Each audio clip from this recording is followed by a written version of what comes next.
Hi everyone, my name is Phil. Today I'll be teaching you how to solve the 3x3 Rubik's Cube using an easy method. This method is easy because it's broken down into small steps, each with an obvious and well-defined goal. The method is designed to minimize intense thinking and memorization. In fact, the only thing you really have to memorize is one 4-move sequence and several applications of it. After watching this video, you will be able to solve the cube and also be able to teach others as well. Before we go into the method of solving the cube, let's explore some basics and background info.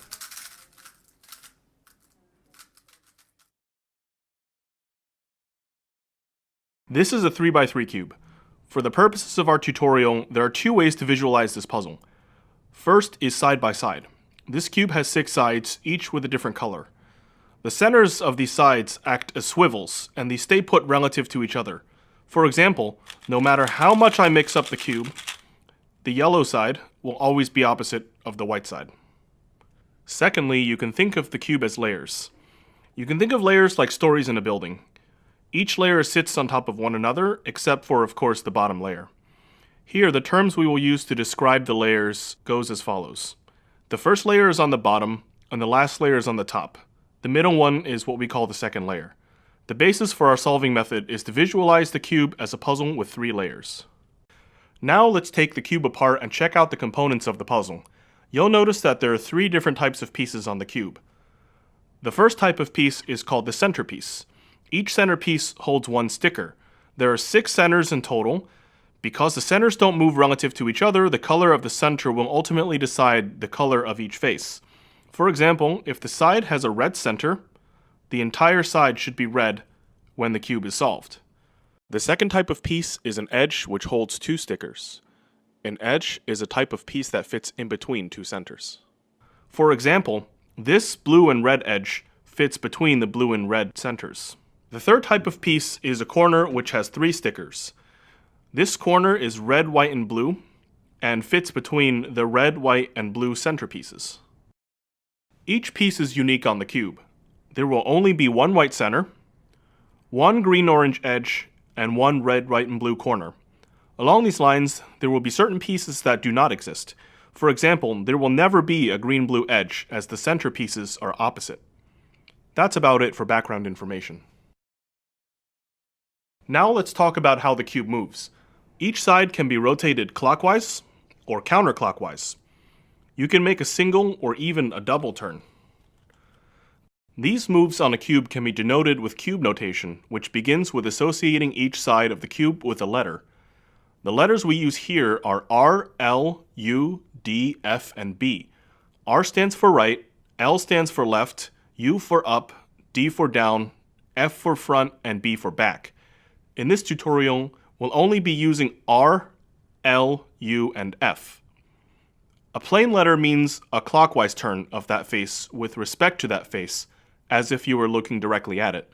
For example, a U would instruct us to turn the upper side clockwise once. A letter followed by a prime symbol means a counterclockwise turn. So a U prime would instruct us to turn the upper side counterclockwise once. If you did a U and then a U prime, the cube would return to its original state because the U prime undoes the U. Double turns are notated with a 2 following the letter. So, an R2 denotes a double turn on the right face, and doing another R2 returns the cube to its original state. Direction does not matter so much here, as turning a side clockwise twice is the same as turning it counterclockwise twice. Let's try a notation exercise. For this exercise, try doing the following moves. R, U, R prime, U prime. In plain English, this string of moves instructs us to move the right face once clockwise, then move the upper face once clockwise. After that, move the right face once counterclockwise. To finish, move the upper face once counterclockwise. If you did this correctly on a solved cube, 2/3 of your top face should still be the same color. Repeating the string of moves 5 more times, 6 times in total, returns the cube to its original state.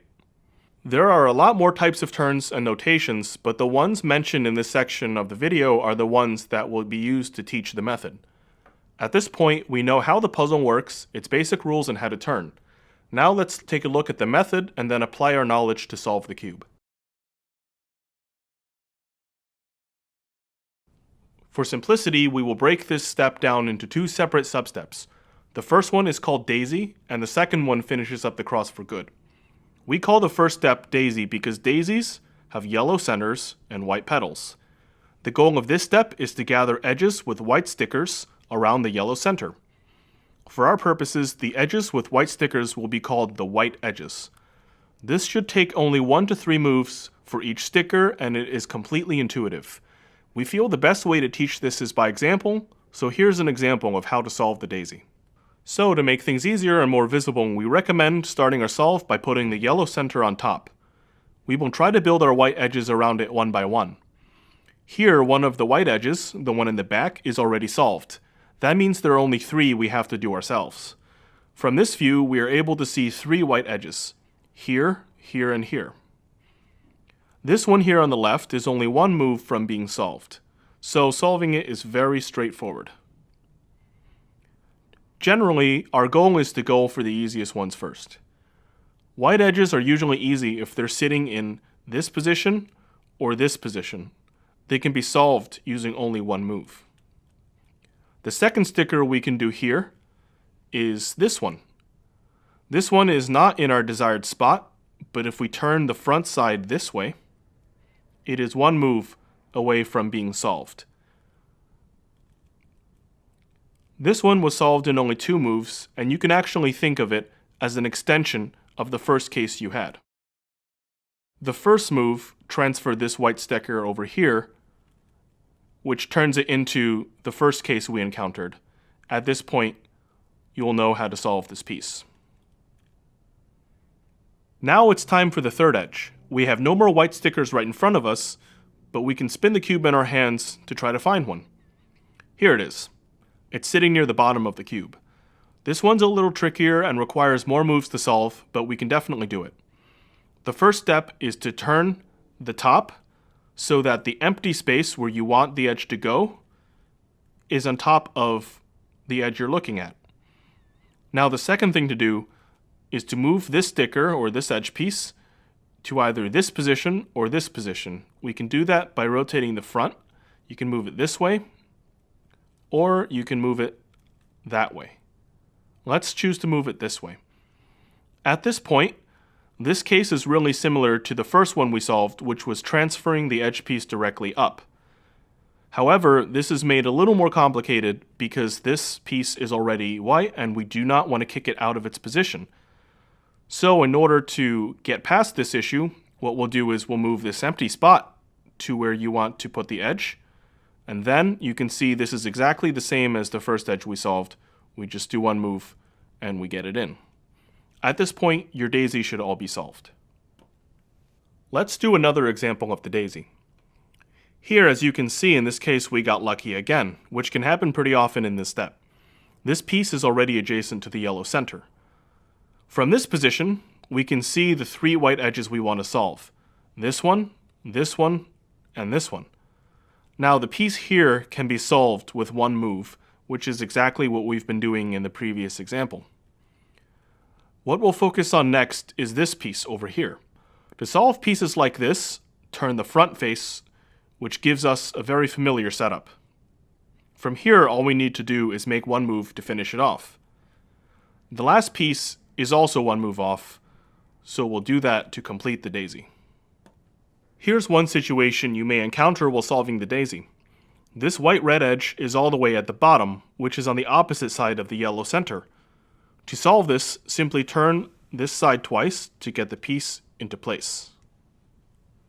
Here's one last situation you may run into while solving the daisy.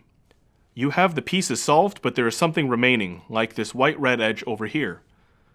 Here you can try to solve it using that familiar technique, but you may notice that it kicks out this edge which is already solved.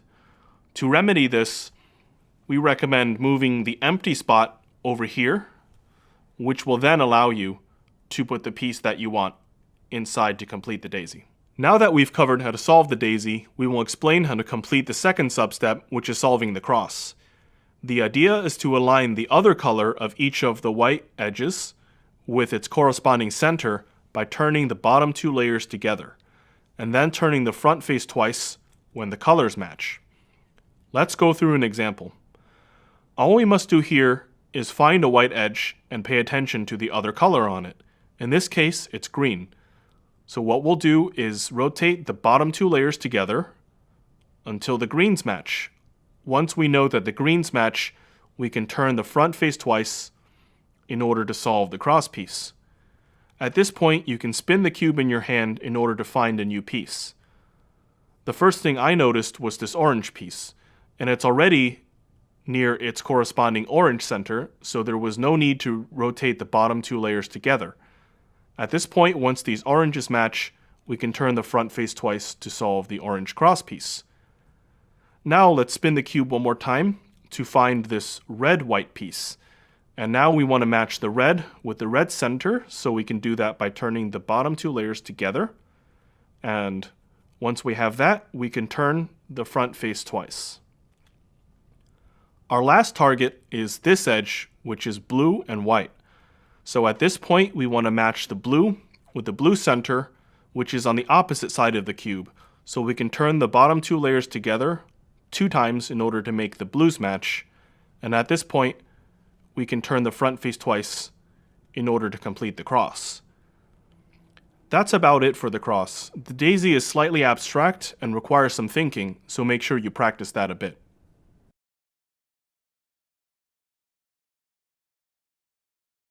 At this point, you should be able to solve the white cross on your cube. The next step is to solve all 4 first layer corners, which are shown here. All of these corners should have a white sticker. Here's an example of a correctly solved corner. You can tell it's solved because all 3 of its colors match the surrounding centers. In this case, the white part of the corner is near the white center, the red part is near the red center, and the green is near the green center. This corner is not correctly solved, even though the whites match, because the other colors do not correspond correctly. Now let's introduce an algorithm, which is a series of moves that accomplishes a particular task on the cube. Here it is. R, U, R prime, U prime. This is actually the same sequence of moves we explored in the notation exercise. For review, the algorithm says to turn the right face clockwise, the upper face clockwise, the right face counterclockwise, and then the upper face counterclockwise. In this tutorial, we'll call this algorithm the righty alg.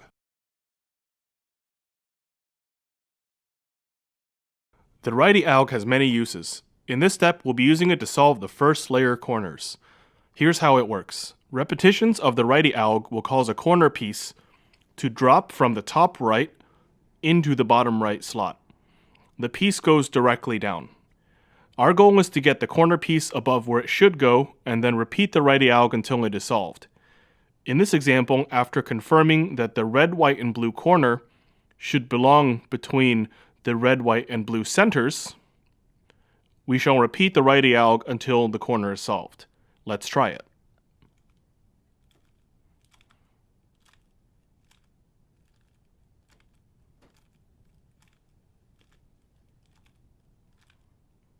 And here you can see that after 3 repetitions, the corner is solved. Now let's do a full example. To begin, make sure that your white cross is facing downward. The white side should be facing down throughout the entire duration of this step. Here in this example, we already have a corner solved in the back, which is pretty lucky. Our first step is to look on the top layer and find a corner with a white sticker. We have one here, and it's white, orange, and blue. Now we check to see if the corner is on top of where it should go. In this case it is. If this corner was solved over here, it would match white, blue, orange, white, blue, orange. So once we confirm that this corner should go directly down, we repeat the righty alg until the corner is solved. Make sure you check in between repetitions to see if the corner is solved. If you overdo it, you might have to do more in order to solve the corner. In this case, it took 3 repetitions to solve the corner. Now let's check the top layer to find another corner with a white sticker. There's one right here, and it's white, red, and green. Unfortunately, it's not on top of where it should go, So we have to rotate the bottom two layers together in order to put it on top of where it should go. This is very similar to when we were solving the cross. So let's do it. No. Yes. So at this point, after rotating the bottom two layers together twice, we have this in position now. White, red, green goes down into the white, red, green spot. Once we confirm this, we can repeat the righty alg until the corner piece is solved.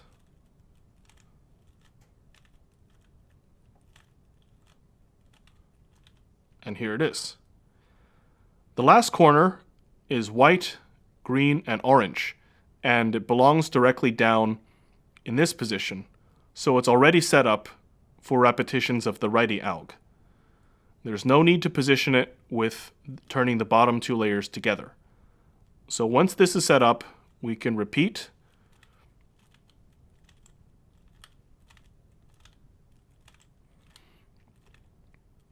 until the corner is solved. And at this point, you can see that you have a first layer that's completely solved. All the white stickers match, and you should have a ring of matching stickers around. This is when you know you're finished with this step. Sometimes you may have a corner twisted in place like this, or two corners trapped in the bottom layer but swapped so that they are incorrect. To solve the corner trapped in place, simply repeat the righty alg until it is solved. To interchange two pieces that are incorrectly trapped, simply insert a corner piece into one of these positions using the righty alg, which should kick the piece out, and reinsert it in order to solve it correctly. If you would like more help on how to fix these, please see our troubleshooting video.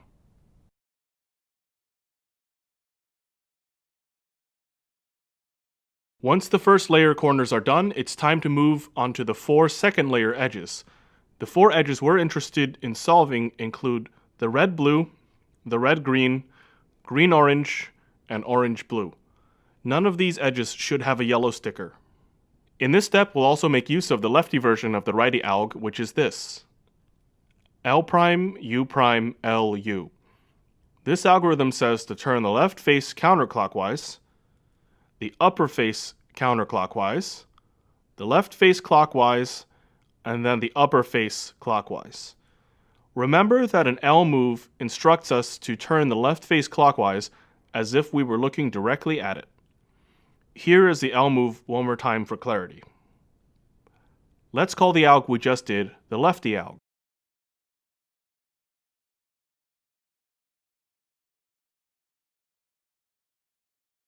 Like the corners in the step before, we'll be moving edge pieces from the top layer into their correct spots.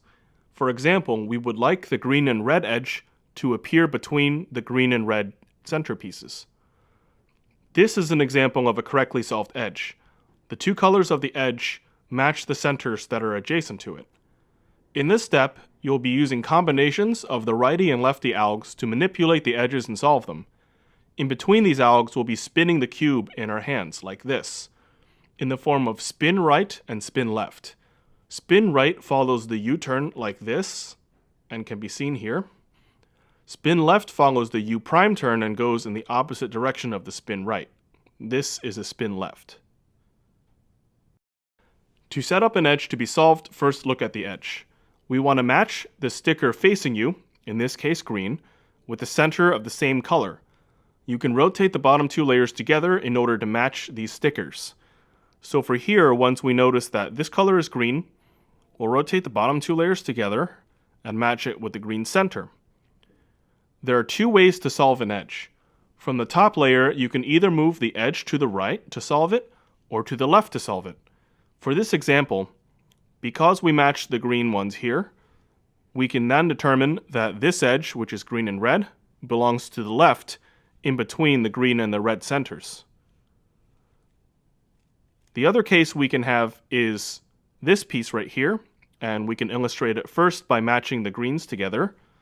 And then you can see that because this is green and orange, it goes between the green and orange pieces over here. So this would be a case where you would want to move the edge to the right. To move an edge to the right, do this sequence. U, righty alg, spin right, lefty alg. There's an easy way to remember this one. First, remember which direction the edge should go, and move the edge away from where it should go. Then, do the alg corresponding to the direction you want the edge to go in. So over here, the righty alg. Spin the cube in that direction, so spin right. And then do the other alg, which is the lefty alg. And here you can see that this piece is solved. To move an edge to the left, do this sequence. U prime, lefty alg, spin left, righty alg. You can remember this using the same strategy outlined before. Here's a walkthrough. U prime, lefty alg, spin left, righty alg. Let's check out an example. Let's start by finding an edge that we can solve. In this example, there's one right here, the blue-orange one. We begin solving the edge by first matching the sticker that's facing us with the same color center. Here in this example, the blues are already matching, which is already done for us and very convenient. Next, we determine where the edge should go. Should it go to the right or should it go to the left? After looking at it, we can decide that it goes to the left since these blues match and the edge would go here with the oranges matching as well. Now that we know this, we can apply the sequence of moves to solve the edge to the left. It begins by turning the edge away from where it should go, applying the lefty alg, spinning left, and then applying the righty alg. The next edge we can see is the orange-green one. We want to match the orange sticker on this edge with the orange center. We can do this by rotating the bottom two layers together. This edge also goes left, so we can apply the same sequence to solve it. Now we have the green-red edge, and it's conveniently set up for us. This one also goes left, and so we'll do the same thing once again.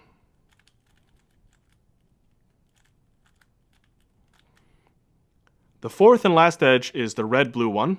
We'll move the bottom two layers together to match the blue on the edge with the blue center. This time the edge moves to the right. To move the edge to the right, begin by turning the edge away from where it should go, then apply the righty alg, spin right, and then apply the lefty alg. At this point, all of our second layer edges are solved. After this step is done correctly, it'll look like 2/3 of your cube is done.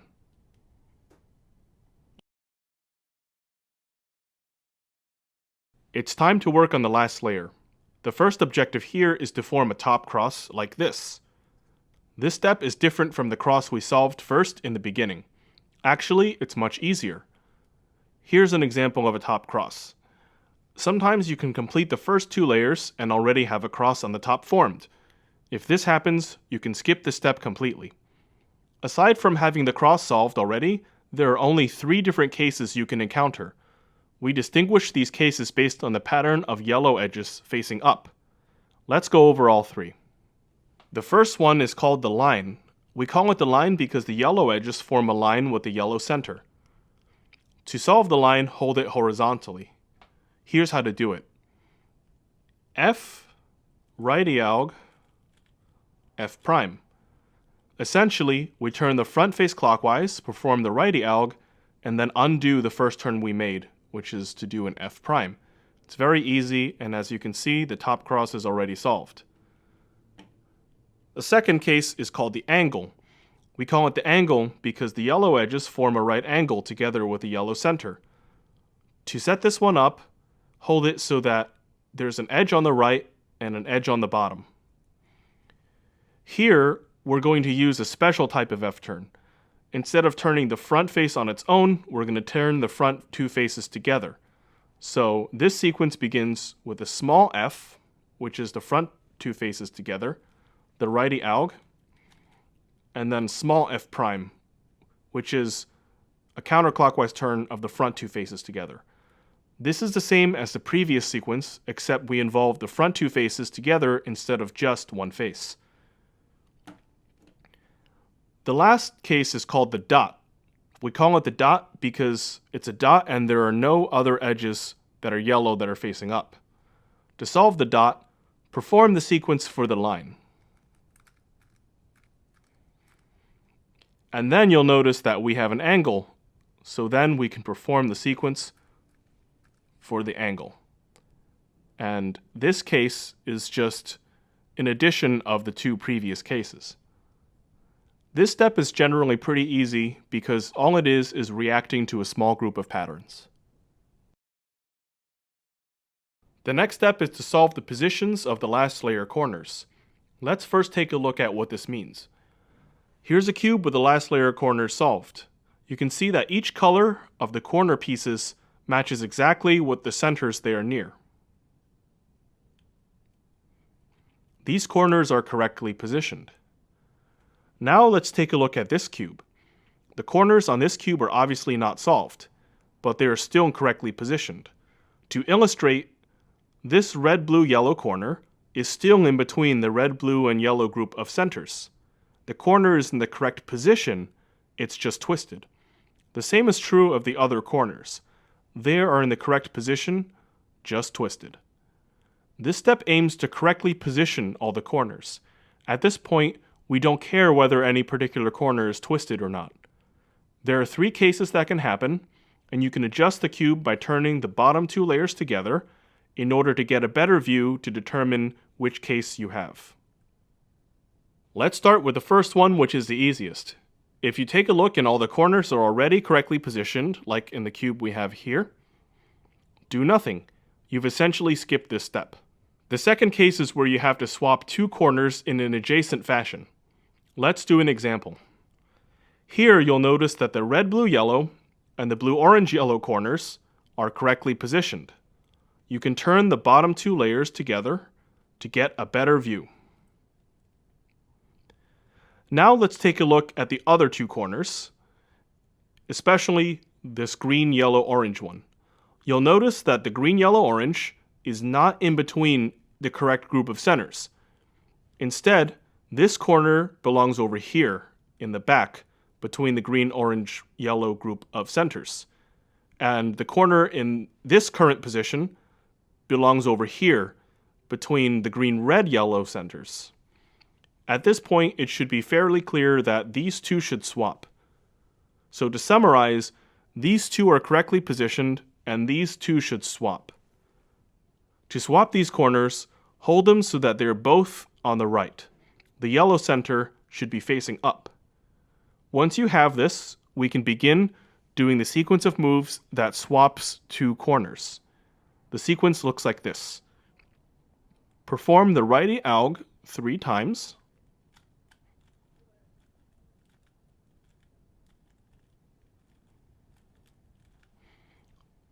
Then spin right, and then perform the lefty alg 3 times.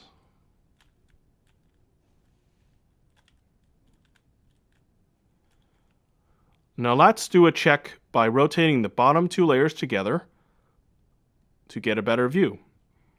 At this point, this corner is solved and correctly positioned. This corner is correctly positioned, just twisted, but that's okay. This corner is correctly positioned, and this corner is correctly positioned. So at this point, all of the corners are correctly positioned. The other case is when you need to swap two corners diagonally. Here, 2 of the corners are correctly positioned, and 2 of them are not. The corners we need to swap are diagonal from each other. To illustrate, we can notice that this corner is in the correct position, and so is this one. However, this one's not in the correct position, and this one is not in the correct position either.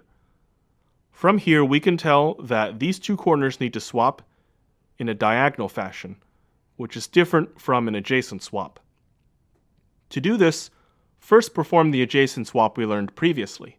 You can do this at any angle, just as long as the yellow center is facing up. Let's do this first part.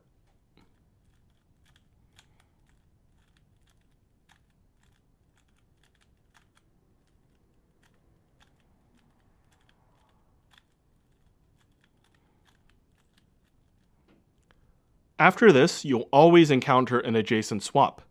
Over here, you can tell that these two corners are correctly positioned, and these two are not. So this is an adjacent swap, and we already know how to do this.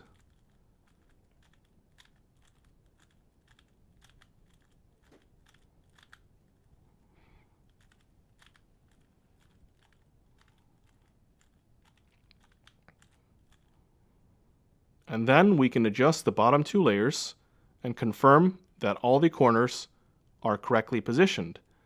Essentially, to do a diagonal swap, we do two adjacent swaps to create a diagonal swap.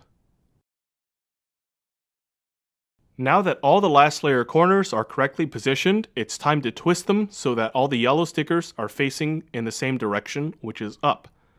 So essentially, you're going from this to this, where all the yellow corners are facing up. Let's try two examples. In this example, we have four corners that need to be twisted.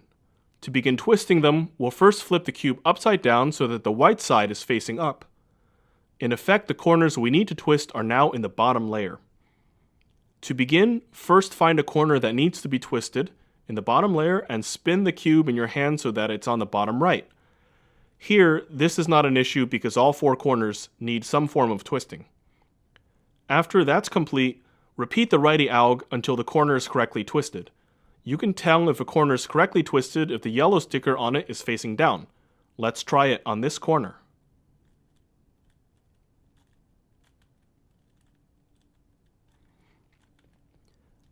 After two repetitions of the righty alg, you'll notice that this corner is facing down and it's correctly twisted because it matches the yellow pieces around it. Afterwards, turn the bottom layer so that another corner that needs to be twisted is loaded into the bottom right spot. Then repeat the righty alg until the corner is correctly twisted.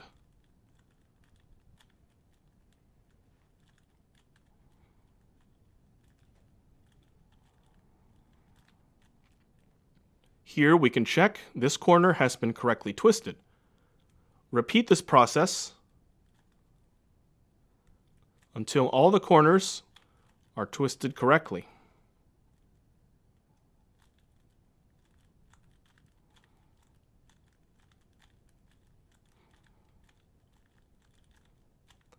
This step ends when all the corners are twisted and the cube is turned right side up again.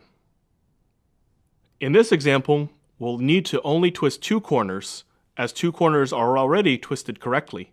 To begin, flip the cube upside down. Next, confirm that the corner that you need to twist first is on the bottom right. Repeat the righty alg until the corner is correctly twisted. Here, because these two corners were already correctly twisted, we can skip them and load this one into the correct spot by doing a double turn on the bottom layer.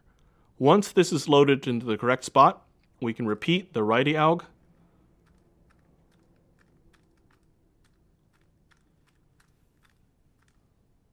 until the corner is correctly twisted.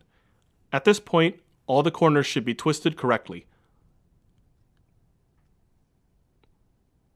As a note, sometimes all the corners will be twisted correctly after positioning them. If this happens, you can skip this step. Now let's move on to the last step. Solving the positions of the last layer edges is the last step of our method. We can begin by adjusting the corners to their solved state by turning the bottom two layers together. If you did the previous steps correctly, everything should be solved except for the edges on the last layer. There are two types of cases that can happen. One type is when there is one edge solved correctly, and the other type is where there are no edges solved correctly. The first case we'll deal with is the one where one edge is solved and three edges need to be solved. To begin solving this, we must first turn it so that the solved edge is in the front. Once we have that, there is one more sequence that lets us finish the cube for good.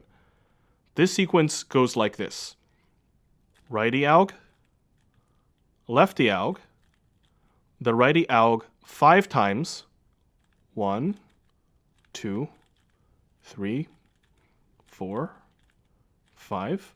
And then the left diag 5 times. 1, 2, 3, 4, 5. Sometimes you may need to repeat this sequence twice in order to be solved. Over here is an illustration. Right diag, left diag, 1, 2, 3, 4, 5. 1, 2, 3, 4, 5. And if it's not solved, we can repeat the sequence again and it will be solved. Right diag, left diag, 1, 2, 3, 4, 5, 1, 2, 3, 4, 5, and the cube is solved. The other type of case you may encounter is the one where there are no edges solved. To solve the cube from here, simply perform the sequence of moves and then spin the cube in your hand and do it again. To illustrate, let's try it. So I'll do the sequence. 1, 2, 3, 4, 5. 1, 2, 3, 4, 5. At this point, I can spin the cube in my hand so that the solved edge is in the front and do the sequence again.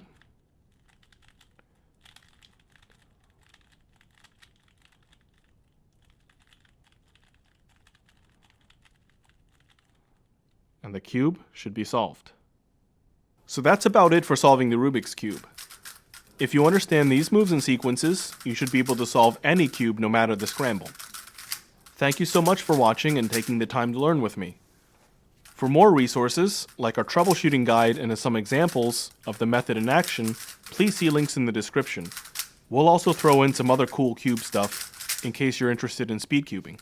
If you have any questions, feel free to leave a comment and someone will get back to you with an answer. Thank you again and have a great day. Congratulations on solving the Rubik's Cube.